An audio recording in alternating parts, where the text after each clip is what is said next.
मंडळी, आपल्या वारकरी संप्रदायामध्ये आषाढी एकादशीला अनन्यसाधारण असं महत्व आहे.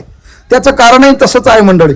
आळंदी ते पंढरपूर आणि देहू ते पंढरपूर असा पायी प्रवास करत वारकरी संप्रदायातले सगळे वारकरी संत ज्ञानेश्वर महाराज, संत तुकाराम महाराज किंवा आदी करून सकल संत संप्रदायासोबत पंढरीची वारी करत असतात.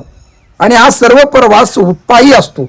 आणि पायी असणारा प्रवास आषाढी एकादशीच्या आदल्या दिवशी त्या ठिकाणी पंढरपूरला येत असतो आणि भव्य सोहळा आषाढीचा पार पडत असतो. मंडळी, आषाढी एकादशीलाच देवशयनी एकादशी म्हणतात.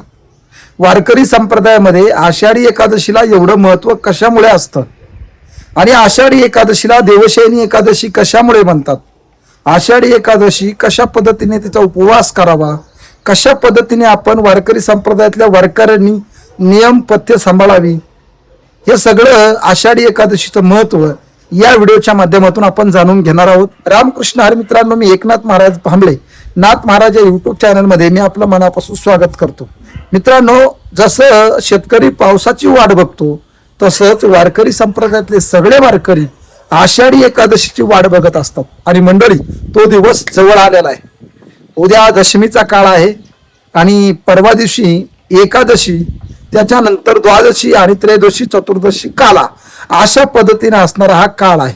तर मंडळी, एकादश कधी आहे हे आपल्याला सगळ्यात अगोदर सांगतो. मंडळी, दिनांक 25 जुलै वार शनिवार म्हणजे परवा दिवशी आषाढी एकादशी आहे.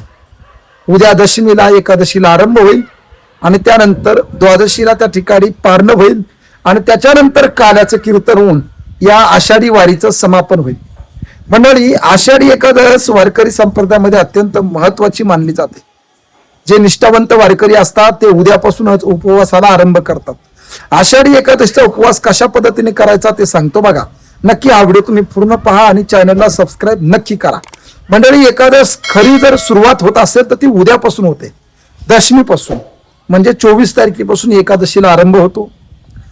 24 तारखेला म्हणजे उद्याच्या दिवशी आपल्याला एकच टाइम जेवण करायचं आहे आणि दुसऱ्या दिवशी म्हणजे एकादशीच्या दिवशी फलाहार भक्षण करायचंय. फराळ नाही, फराळ आणि फलाहार याच्यामध्ये बराचसा फरक असतो. फलाहार भक्षण करायचंय आणि त्यानंतर दुसऱ्या दिवशी द्वादशीचं पारणं आपल्याला द्वादश करायची आहे. म्हणजे सूर्योदय होण्यापूर्वी, सूर्योदयाच्या अगोदरच आपल्याला जेवण करायचं आहे. जसं मुस्लिम लोक रोजा त्या ठिकाणी धरतात त्याच पद्धतीने हा उपवास आपल्याला करायचा असतो. आणि म्हणून मंडळी, हा 13 दिवसाचा उपवास असतो. वारकरी संप्रदायामध्ये या उपवासाला अनन्यसाधारण असं महत्व आहे. बरं मंडळी, आषाढी एकादशीला देवशयनी एकादशी का म्हणतात त्याचं कारण आहे. पद्मपुराणामध्ये त्याचा उल्लेख सापडलाय. आषाढी एकादशीला देवशयनी एकादशी मानण्याचं कारण मंडळी, आषाढी एकादशीच्या दिवशी आपले सगळे देवता लोक आषाढी एकादश झाल्यानंतर त्या ठिकाणी झोपेसाठी तयार असतात, निद्रिस्त होण्यासाठी तयार असतात. म्हणजे थोडक्यात देवता ज्या आहेत त्या देवतांचा निद्रिस्त काळ त्या काळामध्ये असतो. देवता लोक झोपी जातात.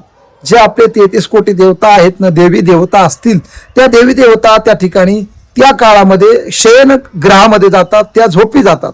म्हणजे झोपण्याचा काळ असतो. आणि विशेष म्हणजे दक्षिणायनाला आरंभ होतो. मंडळी, शास्त्रामध्ये असा उल्लेख आला की दक्षिणायन जे असतं हे देवता लोकांचा झोपीचा काळ असतो आणि उत्तरायणामध्ये देवता जाग्या असतात. तर या झोपीच्या काळामध्ये आपण आपल्या पूर्वजांचं स्मरण केलं पाहिजे. म्हणजे देवता झोपी जातात आणि आपले जे पितर आहेत, पूर्वज आहेत, ते जागे होतात. पितरांच्या जागे राहण्याचा काळ जो असतो तो दक्षिणायन असतो.